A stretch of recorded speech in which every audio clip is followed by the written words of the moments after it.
റിഫ മരണപ്പെട്ടിട്ട് 4 വർഷമായി. ദുബായിൽ വെച്ച് മെഹനാസും റിഫയും വേറെ റൂമിൽ വേറെ ഏതോ ഒരു പയ്യനെ കണ്ടവരുടെ സുഹൃത്തുക്കൾ അങ്ങനെ കണ്ടുണ്ടായിരുന്നു. റിഫ സ്വയം മരണപ്പെട്ടതാണു എന്നാണ് മെഹനാസ് പറയുന്നത്. അതൊന്നും അല്ല, റിഫയെ തട്ടിയതിന് ശേഷം തൂക്കിയതാണ്. റിഫ മരണത്തിലേക്ക് പോവില്ലായിരുന്നു. ഈ മെഹനാസ് കഞ്ചാവിനും മദ്യത്തിനും പെണ്ണിനും എല്ലാത്തിനും അടിമയായിട്ടുള്ള ഒരാളായിരുന്നു മെഹനു. അവൻ ജോലിക്ക് പോലും പോകാതെ റിഫയെ കൊണ്ട് പണിയെടുപ്പിച്ചിട്ട് അവൻ ഇരുന്ന് ഞണ്ണും. ഇതായിരുന്നു അവൻ്റെ ജോലി. ഇത് വലിയ വിവാദങ്ങളായി. റിഫയുടെ മരണം കണ്ടുപിടിക്കണമെന്നുള്ള ഒരിതായി. അത് ഇപ്പോഴും നിയമപരമായിട്ട് അത് പൊയ്ക്കൊണ്ടിരിക്കുകയാണ്. റിഫയുടെ ഉമ്മായും വാപ്പായും ഒരു ഇൻ്റർവ്യൂ പോലെ ഖാദറിന് കൊടുത്തായിരുന്നു. അപ്പോൾ അതൊന്ന് നമുക്ക് കേൾക്കാം. വക്കീലെ, നമുക്ക് തുടർന്ന് അങ്ങോട്ട് എന്ത് ചെയ്യാൻ പറ്റും വക്കീലെ? ഈ കേസിൽ ഞാൻ പറഞ്ഞില്ല, നമ്മളിപ്പോൾ 4 വർഷമായിട്ട് നമ്മൾ FIR ഇട്ടു, കേസ് രജിസ്റ്റർ ചെയ്തു എന്നല്ലാതെ എനിക്കത് ക്ലോസ് ചെയ്യാൻ പറ്റാത്തൊരവസ്ഥയിലായിരുന്നു. പക്ഷേ ഇപ്പോൾ സഫയുടെ സ്റ്റേറ്റ്മെൻറ്റും, സഫയെ വിളിച്ചിരുന്നു, സഫയുടെ വക്കീലും ഞാൻ തന്നെയാണ്. സഫയുടെ സംസാരിച്ച് നോക്കുമ്പോൾ അവരുടെ പല സ്റ്റേറ്റ്മെൻറ്റും റിഫയുടെ സ്റ്റേറ്റ്മെൻറ്റും സെയിം തന്നെയാണ്, കണക്ട് ചെയ്യുന്നുണ്ട്. ഒരു ആണുങ്ങളെ അടിക്കുന്ന പോലെയാണ് എന്നെ അടിക്കുന്നത്. റിഫയെ യവൻ തീർത്തതിന് ശേഷം, തട്ടിയതിന് ശേഷം സഫയുമായിട്ട് പ്രണയത്തിലായി.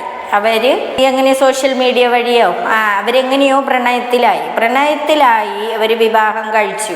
ഈ പെൺകുട്ടി സഫ എന്തോ ചെയ്യണമായിരുന്നു, യവന്റെ സ്വഭാവം അറിഞ്ഞുകൊണ്ട് തന്നെയാണ് ഇവള് പ്രണയത്തിലേക്ക് മാറിയത്. അപ്പോഴേ അറിയാം റിഫയെ മെഹനു ഒരുപാട് ഉപദ്രവിച്ചിട്ടുണ്ടായിരുന്നു. ഒരുപാട് അടിയും ഇടിയും, ശരീരം മൊത്തം മുറിപ്പാടുകളായിരുന്നു ആ പെൺകുട്ടിയുടെ.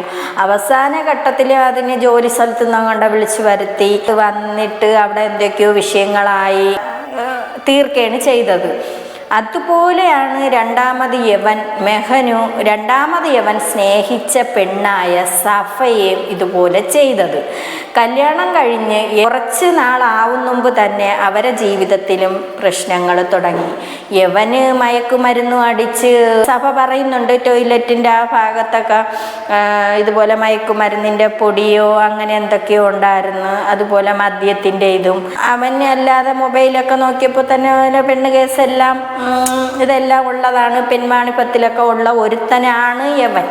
ഇങ്ങനെ ഉള്ളൊരു ക്രിമിനലിനെയാണ് ഈ സഫ കല്യാണം കഴിച്ചതിന് ശേഷം നിരന്തര അടി. ഒരാണിനെ അടിക്കുന്നത് പോലെ നല്ലതുപോലെ കൈ മുറുക്കി വെച്ച് കൊടുത്തു കഴിഞ്ഞാൽ അപ്പോഴേ അവിടെ തീരും. അതേ കണക്കിനാണ് ഇടിയും അടിയും, ശരീരം മൊത്തവും മുറിപ്പാടുകളും ഒക്കെ ആയിരുന്നു ഈ സഫയ്ക്കും. അപ്പോൾ ഈ സഫ ഇപ്പം വേണ്ട എന്ന് പറഞ്ഞുകൊണ്ട് രംഗത്ത് വന്നു. ഇൻ്റർവ്യൂകൾ കൊടുത്തു. ഒരു കുട്ടിയുണ്ട്, ആദ്യത്തേലും ഒരു കുട്ടിയുണ്ട്. അതിന് മരിച്ചുപോയ പെൺകുട്ടിയുടെ ഉമ്മായും വാപ്പായുമാണ് നോക്കണത്. ആ മോനിപ്പോൾ വലുതായി. അവന് ഒരു ചെലവിന് പോലും ഒരു വക കൊടുക്കാതെയാണ് അവനൊന്നും കൊടുക്കൂല ആ കുട്ടിക്ക്. സഫയ്ക്കും ഇതുപോലത്തെ അനുഭവങ്ങൾ ഉണ്ടായതുകൊണ്ട് യവൻ തന്നെ വരുത്തി തീർക്കുകയാണ്. സഫയ്ക്ക് കാമുകന്മാരുണ്ട്. മൂത്തതിന് ആദ്യത്തെ ആ മരിച്ചുപോയ കുട്ടിക്കും ഇങ്ങനെയാണ് അവൻ പറഞ്ഞുണ്ടാക്കിയത്. അവക്ക് കാമുകന്മാരുണ്ട്. ഇപ്പോഴും പറയുന്നത്, ഈ പെൺകുട്ടിക്കും പറയുന്നത് യവക്കും കാമുകന്മാരുണ്ട്, അതിന് വേറെ എങ്ങോട്ട് ഇറങ്ങാൻ പറ്റൂല. അപ്പോഴും പറയണത് അവൾ അവൻ്റെ കൂടെ പോയി, കാമുകന്മാരുടെ പോയി എന്ന് പറഞ്ഞുകൊണ്ട് നിരന്തരം അവന് റീൽസുകളൊക്കെ ഇടാറുണ്ടായിരുന്നു. ഒരു കുട്ടി കയ്യിൽ വെച്ച്, കാരണം അവളത് 2 വർഷമായിട്ട് അവൾ ഒറ്റയ്ക്കെടുത്ത ഡിസിഷനാണ്. സഫ വീട്ടുകാരുടെ സമ്മതമോ ഇല്ലാതെ ഇവർ തമ്മിലുള്ള ആ ഒരു ഇഷ്ടത്തിന്റെ പേരെ വീട്ടിൽ നിന്ന് ഇറങ്ങിപ്പോയിട്ടാണ് പിന്നീട് ലീഗലി അവർ മാരേജ് ചെയ്യുന്നത്. അത് കൺഫേം ആണ്. സെയിം പാറ്റേൺ തന്നെയായിരുന്നല്ലോ റിഫയുടെ കേസിൽ സംഭവിച്ചത്. അവരുടെ നിർബന്ധത്തിന് വഴങ്ങിയിട്ട്. അത് മാത്രമല്ല, അവന് ജോലിയും വരുമാനമൊന്നും ഇല്ല. സഫയുടെ വീട്ടിൽ നിന്ന് അവർ കൊടുത്ത ഒരു ഊബർ ടാക്സിയിൽ നിന്ന് കിട്ടുന്ന വരുമാനമാണ് അവൻ്റെ ജീവിതമാർഗം. ആ 14,000 രൂപ ടാക്സിയുടെ അടവ് അടയ്ക്കുന്ന സമയത്ത് അത് ഇവിടെ തലയിലേക്ക് ഇടും. ഇവള് പ്രൊമോഷനോ വീഡിയോസോ കാര്യങ്ങളോ ചെയ്തിട്ട് വേണം സഫിയായിട്ടെങ്കിൽ. റിഫയുടെ കേസിൽ റിഫ ജോലി ചെയ്ത് കഷ്ടപ്പെട്ടുണ്ടാക്കിയ കാശ് കൊണ്ടാണ് അവനവിടെ ജീവിച്ചുകൊണ്ടിരുന്നത്. അവനവിടെ ഒരു ജോലിക്കും പോയിട്ടില്ല. ഓക്കെല്ലേ, നമുക്ക് എന്തായാലും ഫാമിലിയിലേക്ക് പോവാം.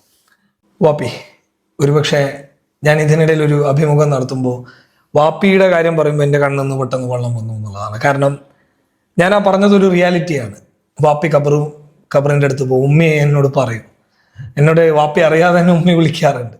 വിളിച്ചിട്ട് പറയും നീ വാപ്പിയോട് പറയണം ഇങ്ങനെ എപ്പോഴും അല്ല ഉമ്മി, ഇങ്ങനെ ഒരു അവസ്ഥയിലൂടെ കടന്നു പോയാൽ വാപ്പി വല്ലാത്തൊരു സ്റ്റേജിലേക്ക് പോയി പോകുന്നതിനോട് ഉമ്മി പറയാറുണ്ട്. അപ്പം അതെന്തുകൊണ്ട് ഉമ്മി പറയുന്നതെന്ന് വെച്ച് കഴിഞ്ഞാൽ വാപ്പി അത്രമേൽ, ഇപ്പം ഉമ്മിക്ക് അതില്ലാത്തത് കൊണ്ടല്ല, വാപ്പി അത്രമേൽ റിഫയോട് കണക്റ്റായി നിൽക്കുന്നു, റിഫയുടെ അവസ്ഥയിൽ ലയിച്ചു നിൽക്കുന്നു. വാപ്പിക്ക് ഒരിക്കലും ഇപ്പോഴും അവിടെ നിന്ന് മുക്തനാകാൻ വേണ്ടി പറ്റിയിട്ടില്ല. അപ്പോൾ ആ ഒരു സ്റ്റേജ് ഞാനൊരു ഇൻ്റർവ്യൂവിൽ പറയുമ്പോൾ എൻ്റെ കണ്ണിൽ നിന്ന് തന്നെ ഓട്ടോമാറ്റിക്കലി കണ്ണുനീര് വന്നുപോയി. അപ്പം എനിക്ക് നിയന്ത്രിക്കാൻ പറ്റിയില്ല. വാപ്പി എന്താണ് വാപ്പി ഇപ്പോൾ നമ്മൾ പറഞ്ഞതൊക്കെ ശരിയായിരിക്കുന്നു എന്ത് പറയാനുണ്ടോ? പറയാന്ന് പറഞ്ഞിട്ട് അപ്പോൾ 4 കൊല്ലമായിട്ട് നമ്മളിത് ഒന്നും ആകുന്നില്ല. ദുബായിൽ അന്വേഷണത്തിൻ്റെ ഓർഡർ വരെ കിട്ടിയതാണ്, പോലീസ് DYSPക്ക് കിട്ടിയതാണ്. അതിൻ്റെ കത്തും വന്നത്, പിന്നെ അന്വേഷിക്കാൻ അതിൻ്റെ ഓർഡറിലെ കത്തൊക്കെ വന്നതാണ്. പക്ഷേ ഇവർ ദുബായിൽ അന്വേഷിക്കാതെ ഈ കുറ്റപത്രം, അത് ഒരു പ്രാവശ്യം ഞാൻ താമരശ്ശേരി ഓഫീസിൽ പോയ DYSPൻ്റെ ഓഫീസിൽ പോയ സമയത്ത് എന്നോട് പറഞ്ഞ് ദുബായിൽ അന്വേഷണം ഇനി കാര്യമൊന്നുമില്ല എന്ന് പറഞ്ഞിട്ട് ഒപ്പിട്ട് കൊടുക്കാൻ പറഞ്ഞു.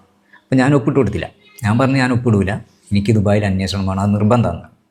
അപ്പോൾ എന്നോട് പറഞ്ഞു കുറച്ചുകൂടി ടൈം എടുക്കും. ഞാൻ പറഞ്ഞു ആയിക്കോട്ടെ, 3.5 കൊല്ലം ഞാൻ കാത്തുനിന്ന്, ഇനിയും കാത്തിക്കാൻ ഞാൻ തയ്യാറാണ്, എനിക്ക് എൻ്റെ മോൾക്ക് എന്താ സംഭവിച്ചതെന്ന് അറിഞ്ഞാൽ മതി. ആ കാത്തിരിപ്പിന് ഇന്ന് ഒരു അർത്ഥമുണ്ടായി. നമ്മുടെ പോരാട്ടം, കാത്തിരിപ്പിന് അർത്ഥമുണ്ടായി എന്ന് പറയണത് റിഫേര അനുഭവം അതുപോലെ തന്നെയാണ് സഫയും വന്ന് പറഞ്ഞത്. ശരീരം മൊത്തം ഈ മനാസ് അള്ളിക്കേറി ഇടിച്ച് ചതച്ച് ഈ പെൺകുട്ടിയെ ഒരു പരുവത്തിലാക്കി വെച്ച് യവൻ ഈ ലഹരിയെല്ലാം കൂടി തലയ്ക്കകത്തോട്ട് കയറുമ്പോൾ യവന് എപ്പോഴും ഭാര്യയാണോ കുട്ടിയാണോ എന്നൊന്നും അറിയാൻ വയ്യ. കുട്ടി കയ്യിലിരുന്ന് അലറി വിളിച്ചാൽ പോലും യവൻ നിരന്തരം ഇങ്ങനെ അടിച്ചുകൊണ്ടേയിരിക്കും. അതും ഗർഭിണി ആയിരുന്ന സമയത്ത് തന്നെ യവൻ ഒരുപാട് ഉപദ്രവിച്ചിട്ടുണ്ട്. അതുകൊണ്ട് യവനെ ശിക്ഷിക്കുക തന്നെ വേണം. ഒരാളുടെ പടച്ചോൻ്റെ ഇതാണത്, പടച്ചോൻ്റെ. കാരണം എന്താ വെച്ചാൽ ഞാൻ ഇതപ്പം പിന്നെ ഖാദർ പറഞ്ഞ പോലെ തന്നെ അന്ന് മുതൽ ഇന്ന് വരെ ഉമ്മനോട് ചോദിച്ചാൽ അറിയാം, രാത്രി എവിടെങ്കിലും ഒന്ന് പോയിട്ട് വൈകി വരികയാണ്, ആ സമയത്ത് ഞാൻ പോകും എൻ്റെ മോളെ ഇരുത്ത്. അത് 10 മണി ആയിക്കോട്ടെ, 11 മണി ആയിക്കോട്ടെ, 12 മണി ആയിക്കോട്ടെ, രാത്രി പോകും. അതൊരു ദിവസം പോലും ഒഴിവാക്കാതെ ഞാൻ പോകും. കാരണം ഇന്നും എൻ്റെ മോളിൻ്റെ കൂടെ ഉണ്ട്, എൻ്റെ മോളിനോട് ഓരോ കാര്യങ്ങൾ പറയും. ഞാൻ ആ ഒരു വിശ്വാസത്തിൽ മുന്നോട്ട് പോയി. അത് എനിക്ക് എൻ്റെ മോളും എൻ്റെ പടച്ചോനും എനിക്ക് കാട്ടിത്തന്നു. ഈ സഫ അല്ല, റിഫാണത്, എൻ്റെ മോളാണത്. കാരണം എൻ്റെ മോൾ എന്താണോ പറഞ്ഞത് അതാണ് ഇന്ന് സഫ പറഞ്ഞത്. എൻ്റെ മോൾ എന്താണോ അനുഭവിച്ചത് അതാണ് ഇന്ന് സഫ അനുഭവിച്ചത്. അപ്പോൾ പലരും സഫയെക്കുറിച്ച് അതും ഇതും പറഞ്ഞു, ഒരുപാട് ഇങ്ങനെ പറഞ്ഞുകൊണ്ടിരിക്കുന്നു. സഫ ഇതുപോലെ കാമുകന്മാരുടെ പോകണമെന്നും കുട്ടിയെ ഇട്ടിട്ട് സഫ കാമുകന്മാരുടെ പോകണമെന്നും അവളെ ജീവിതമാർഗം അവളെന്തോ ഷൂട്ടിന് അങ്ങനെ കണ്ടേക്കാണ് പോയി. അതുപോലെ സഫയെ ഒരു വണ്ടി എടുത്തായിരുന്നു. വണ്ടി എടുത്തത് സഫയുടെ വീട്ടുകാർ തന്നെയാണ് എടുത്തു കൊടുത്തത്. യവൻ അതും കൊണ്ടായിരുന്നു കറക്കം. ആ ഊബർ ഓട്ടിക്കാനായിട്ട് ആളിനെ ഡ്രൈവറിനെ ആക്കിയതിന് അത് അവൻ കാമുകനാണ്. പിന്നെ ഫസ്മിനയുടെ ഭർത്താവ് സഫേര കാമുകനാണ് എന്നൊക്കെ പറഞ്ഞുകൊണ്ട് ഒക്കെയാണ് ഇവിടെ പ്രശ്നങ്ങൾ നടക്കണത്. കാമുകനാവണമെങ്കിൽ ആവട്ടെ. ഈ 4 കൊല്ലം കാത്തു നിന്നതിന് ഇപ്പോൾ ഒരു പലതും പറഞ്ഞില്ലേ വാപ്പി? പറഞ്ഞു, എന്തൊക്കെ പറഞ്ഞു. കാരണം ഇവർക്കൊന്നും ശരിക്കും പുറത്തിറങ്ങി നടക്കാൻ പറ്റാത്ത രീതിയിലുള്ള കാര്യങ്ങൾ രണ്ടാളും പറഞ്ഞിരിക്കുന്നു. ഈ മോനെ പറ്റി, റിജുവിനെ പറ്റിയിട്ട്, അവളെ പറ്റിയിട്ട്, എന്നെ പറ്റിയിട്ടൊക്കെ പറഞ്ഞു. പക്ഷേ ഖാദറിനെ പറ്റി എല്ലാം പറഞ്ഞു. അത് പിന്നെ എന്താ പറയുക, അതൊക്കെ കേട്ടിട്ട് പിന്നെ ഓരോരുത്തരും ഇങ്ങനെ വിളിക്കൂ. അത് ഈ വാപ്പ പറയണത് റിഫ ഗൾഫിലായിരുന്നല്ലോ, അപ്പം അവിടെ റിഫയ്ക്ക് കാമുകന്മാരുണ്ടെന്ന് ഈ കഞ്ചാവടിയൻ പറഞ്ഞുണ്ട്. കഞ്ചാവടിയനായ ഭർത്താവ് പറഞ്ഞുണ്ടാക്കി. അവനാണിതുള്ളത്, അവനാണ് പെണ്ണ് കേസും കഞ്ചാവും ഉള്ളത്, കഞ്ചാവ് അടിച്ചുകൊണ്ട് നടക്കണം. അതിനവൻ ഈ പാവപ്പെട്ട പെൺകുട്ടി, അത് നേരം വെളുത്തിറങ്ങി ജോലിക്ക് പോകണം ആ പെൺകുട്ടി കൊണ്ടുവന്നിട്ട് ഞണ്ണാൻ കൊടുക്കണം. യവൻ എന്തോന്ന് ചെയ്ത് യവന് വേണ്ടാത്തത് കൊണ്ട് യവൻ എങ്ങനെയും ഒഴിയണം. 3-4 വർഷം ഒരു ഭാര്യയോടെ ജീവിച്ചില്ലേ. അപ്പം ഇനി അവൻ അവളെ വേണ്ട, ഒഴിവാക്കണം. അതിന് വേണ്ടിയിട്ട് ഈ കഞ്ചാവടിയം പറഞ്ഞുണ്ടാക്കി അവൾക്ക് കാമുകന്മാരുണ്ടെന്ന്. അതുപോലെയാണ് ഇപ്പം സഭയ്ക്കും സംഭവിച്ചിരിക്കണം. സഭയ്ക്കും കാമുകന്മാരുണ്ട് എന്ന് പറഞ്ഞുകൊണ്ട് അതും എത്ര 2-3 വർഷം കൊണ്ടേക്ക് ആയെന്ന് തോന്നുന്നു. റിഫ മരിച്ച് കുറച്ച് കഴിഞ്ഞപ്പോൾ തന്നെ ഈ സഭയായിട്ട് കണക്ഷനായി. അപ്പോഴും എവക്കും കാമുകന്മാരുണ്ടെന്ന് ഇങ്ങനെ പറഞ്ഞുണ്ടാക്കി. ഈ സഭ എല്ലാം അറിഞ്ഞിട്ട് തന്നെയാണ് കെട്ടിയത്. സഭയ്ക്ക് ഒരുവിധപ്പെട്ട കാര്യങ്ങളൊക്കെ അറിയാം. യവൻ ഒരുപാട് റിഫയെ മർദ്ദിക്കുമായിരുന്നെന്നും യവനാണ് അത് ചെയ്തത് എന്നും ഈ കുട്ടി ഏകദേശം മെസ്സേജൊക്കെ എടുത്തു വെച്ച് കാണിക്കുന്നുണ്ട്. എന്തായാലും വല്ലാത്തൊരു അനുഭവമാണ് കേട്ടോ. പറയുന്നത് എന്താ നിങ്ങളൊന്നും മിണ്ടാത്തത്, എന്താ പറയാത്തത്? അപ്പോഴും ഞാൻ പറയും, ഞാൻ ഇവരോട് പറയും, പറയുന്നവർ പറയട്ടെ. ഇതിനൊക്കത്തിന് നമുക്കൊരു സമയം വരും. ആ സമയത്ത് നമുക്കത് തിരിച്ച് പറയാം, തിരിച്ച് ചോദിക്കാം. പക്ഷേ ഇപ്പോഴും എന്താ പറയുക, ഈ സഫനെ കണ്ടിട്ടോ അല്ലെങ്കിൽ വിളിച്ചിട്ടോ എനിക്ക് ചോദിക്കാം. കാരണം ഈ സഫനോട് ഞങ്ങൾ കോടതിയിൽ വെച്ചിട്ട് പിന്നെ ഞാനും വിളും മറ്റേ പോക്സോ കേസിന് വന്ന സമയത്ത് എൻ്റെ അരിയത്തേക്ക് ഉപ്പാന്ന് വിളിച്ച് വന്ന സമയത്ത് ഞാൻ പറഞ്ഞു, എൻ്റെ മോൾ ആരാന്നോ എന്താണെന്നോ എനിക്കറിയില്ല. അങ്ങനെ ഒരാളെ പറ്റിയിട്ട് ഇനി ഇല്ലാത്ത കഥകൾ പറയാൻ നിൽക്കരുത്. അപ്പോൾ പിന്നെ പറഞ്ഞു, ഇല്ല അതൊക്കെ ഓൻ പറഞ്ഞതാണ്. ഞാൻ പറഞ്ഞു, അപ്പോൾ എന്നോട് പറഞ്ഞു എനിക്ക് മോനെ കാണണം, അസാന മോനെ കാണേനു പോരാ. അപ്പോൾ ഞങ്ങൾ പറഞ്ഞു, ഞങ്ങൾ ഈ പറഞ്ഞ കാര്യങ്ങൾ എന്നാണ് എനിക്ക് മനസ്സിലാകുന്നത്, സത്യമാണ് ഞങ്ങൾ പറഞ്ഞതെന്ന് മനസ്സിലാകും, അന്ന് മോൾ വന്നു കാണിച്ചു തരാം. ഇതാണ് കർമ്മ. ഈ തീർച്ചയായിട്ടും കർമ്മ എന്നൊക്കെ പറഞ്ഞ ഇതാണ്. അതായത് സംഭവിക്കും വക്കീലെ. തീർച്ചയായിട്ടും സഭയ്ക്ക് അസാനു മോനെ കാണണമെന്ന് പറഞ്ഞ ആദ്യത്തെ ഭാര്യയിലുള്ള കുട്ടിയാണ്. സഭ പോയി കാണണം. സഭ അവരെ ഒരു മോളെ പോലെ തന്നെ ആയിരിക്കണം. അവിടെ അവരുമായിട്ട് സഹകരിക്കണം. സഭ അവരുമായിട്ട് ഒരുമിച്ച് നിന്നുകൊണ്ട് സഭ ഇത് പോരാടണം. യവൻ്റെ കള്ളം വെളിച്ചത്ത് കൊണ്ടുവരണം. യവനാണത് ചെയ്തത്. പക്ഷേ സഭയ്ക്ക് ആ അനുഭവം ഉണ്ടായനായിരുന്നു. ഉറപ്പായിട്ടും റിഫയെ പോലെ ആയിരുന്നു സഭയെ അവൻ തട്ടിയേനെ. അതുകൊണ്ട് ഇനി സഭ ഒരു കാരണവശാലും ഇനി ആ കഞ്ചാവടിയൻ്റെ, ആ മയക്കുമരുന്നടിച്ചുകൊണ്ട് നടക്കുന്നവൻ്റെ കൂടെ ഒരിക്കലും പോവരുത്. നിയമപരമായി തന്നെ പോരാടണം. കഴിയില്ല ഒരിക്കലും. ഞാൻ പറഞ്ഞല്ലോ, ഞാൻ ആ ഒരൊറ്റ ധൈര്യത്തിൽ നിന്നാ. കാരണം എന്നല്ലെങ്കിൽ നാളെ അത് തെളിയും എനിക്ക് ഉറപ്പാണ്, 100% എനിക്ക് ഉറപ്പാണ്. കാരണം എന്താ പറയുക, പിന്നെ ഒരു അറിഞ്ഞും കൊണ്ട് ഇതുവരെ ഒരാളെ ദ്രോഹിക്കാൻ പോയിട്ടില്ല. എൻ്റെ ജീവിതം എന്ന് പറഞ്ഞിട്ടുണ്ടെങ്കിൽ പ്രത്യേകിച്ച് മോള് മരിച്ചതിന് ശേഷം പള്ളി, എൻ്റെ മോള്, അത് നിങ്ങൾക്ക് ചിലപ്പോൾ പിന്നെ ഈ ഏതോ ഒരാൾ ഇവിടെ ഈ ഖബർ സിയാർത്തിന് വന്ന സമയത്ത് എൻ്റെ മോളെ ഖബർ കണ്ടിട്ട് അവിടുന്ന് ഒരു ഫോട്ടോ, ഒരു വീഡിയോ എടുത്തും കാര്യം ഇൻസ്റ്റയിലൊക്കെ ഇട്ടി. അത് കണ്ടാൽ തന്നെ മനസ്സിലാവും. കാരണം അതിൽ പിന്നെ എന്താ പറഞ്ഞത്, പിന്നെ വൃത്തിയിൽ. കാരണം ഒരു ഖബറും ആ പള്ളിക്കാട്ടിൽ ഇത്രയും മനോഹരമായ ഒരു ഖബർ കാണാനില്ല. അപ്പോൾ ഈ മോളെ എത്രത്തോളം ആ ഉപ്പയും ഉമ്മയും. നിങ്ങൾ നോട്ട് ചെയ്യേണ്ട ഒരു കാര്യമുണ്ട്. ഞാൻ വളരെ വൈകാരികമായിട്ട് ഞാൻ എനിക്കറിയാവുന്ന കാര്യം കേട്ടോ ഇത്. അഭിമുഖത്തിലൂടെ എൻ്റെ കണ്ണൊന്ന് വെള്ളം വന്നു പോയി. അതിൻ്റെ പ്രധാനപ്പെട്ട കാര്യം എന്ന് പറഞ്ഞു കഴിഞ്ഞാൽ ഈ സംഭവം എനിക്ക് അറിയാവുന്നുണ്ടാ.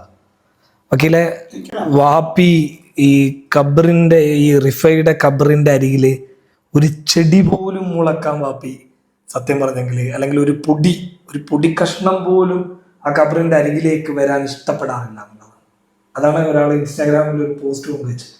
ഖബർ അത്രയും ആ പരിസരത്ത് വാപ്പയ്ക്ക് അത്ര സ്നേഹമായിരുന്നു ആ മകളെടുത്ത്. ഇങ്ങനത്തെ സ്നേഹം കിട്ടണം മക്കളും ഭാഗ്യമാണ്. വാപ്പാടെ സ്നേഹം ഇങ്ങനെ കിട്ടുന്ന മക്കളും ഭാഗ്യമാണ്. മക്കളെ സ്നേഹം കിട്ടുന്ന വാപ്പായും ഭാഗ്യമാണ്. പക്ഷെ അതിനുള്ള ഭാഗ്യം ഈ വാപ്പാക്ക് ഉണ്ടായില്ല. അതിനു മുമ്പേ ആ മോൻ തീർത്ത് കളഞ്ഞു. ഇനി റിഫയും ഈ കഞ്ചാവടിയനും തമ്മിലുള്ള ഒരു റീല് കാണാം. ഇന്നത്തെ ദിവസത്തിന്റെ പ്രത്യേകത നിനക്ക് അറിഞ്ഞുകൂടി? അപ്പൊ ഇതാണ് ആ റീല്. ഈ യവൻ ആദ്യം ആ മരണപ്പെട്ട കുട്ടിയെ വെച്ചിട്ടും യവൻ ആ ചാനൽ നല്ലതുപോലെ വളർത്തിയതിന് ശേഷമാണ് അവൻ ഇങ്ങനെ അതിൻ്റെ ഇടയിൽ വെച്ച് അടിയും പിടിയൊക്കെ ആയിരുന്നു. എങ്കിലും ഇവൻ ചാനൽ വളരാൻ വേണ്ടിയിട്ട് ഇവൻ ഒരുപാട് ശ്രമിക്കുന്നുണ്ടായിരുന്നു. ഒരുപാട് ശ്രമിച്ചു. അതുപോലെ ആ ചാനൽ വളർന്നു. അതാ കൊച്ചുകുട്ടിയാണ്. ആദ്യത്തേത് തന്നെ നമുക്ക് കാണുമ്പോൾ അറിയാം, ഇച്ചിരിയേ ഉള്ളു ആ മോള്. ഇപ്പം ഈ രണ്ടാമത്തെ സഭ എന്ന് പറയുന്ന പെൺകുട്ടിയെ അതിനെയും സ്നേഹിച്ച് കല്യാണം കഴിച്ചതിന് ശേഷം വീണ്ടും അവളെ വെച്ചിട്ടും ചാനൽ വളർത്തി. ഇതാണ് ഇവൻ്റെ തൊഴിൽ. ഇനി അവൻ എന്തോ ചെയ്യും? ഇവൻ അടുത്ത ഒരു പെൺകുട്ടിയെ നോക്കിയിട്ടും അവൻ ഇതുപോലെ ആയിരിക്കും ചെയ്യണം.